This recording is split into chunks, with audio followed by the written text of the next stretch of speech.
There's a few things I really encourage you to look at when you're considering nursing school. Number one, you have to ensure that your program is accredited. The only way you will get a nursing license is graduating nursing school from an accredited program. So one question I would always ask is, when is your accreditation up for renewal? Because let's say you're going to be at the school for 4 years and it's a bachelor's and it's up for renewal in 2 years. And they don't get their renewal. You know, I've actually seen that happen before. And they're suddenly not accredited in the middle of your program. That's a big issue, right? So if you're looking at nursing schools, ensure that they're accredited, and ensure that while you're tentatively going to be there, that they're not up for renewal. And if they are, that's okay, but just make sure you ask some good questions like, okay, have you guys ever been denied of renewal? How are you guys feeling about that? What does that look like? You know, that kind of thing.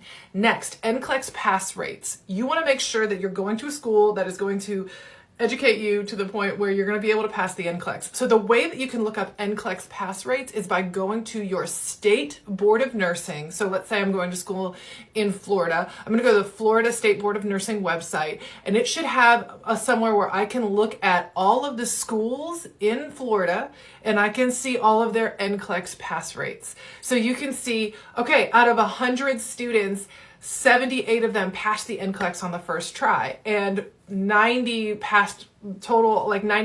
passed by the second try, versus, okay, this is a program with 30 people in it and only 10 of them passed on the first try. Ooh, that's a red flag. So accreditation and NCLEX pass rates. Next, you want to think about cost, okay?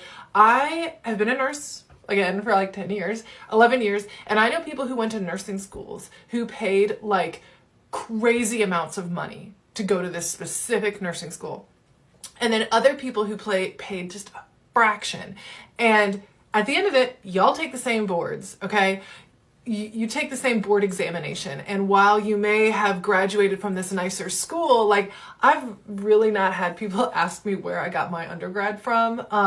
And you have to consider if that debt is going to be worth it. And if you are someone who maybe you have aspirations to get your PhD and your DNP and you want to be more in academia, then the name of the school you went to might be more important. But I think for a lot of people, like saving $100,000 on their college education is probably more important than having this name versus that name. So cost is a big thing to consider too, okay? You don't want to go into crippling debt unless you really, really have to.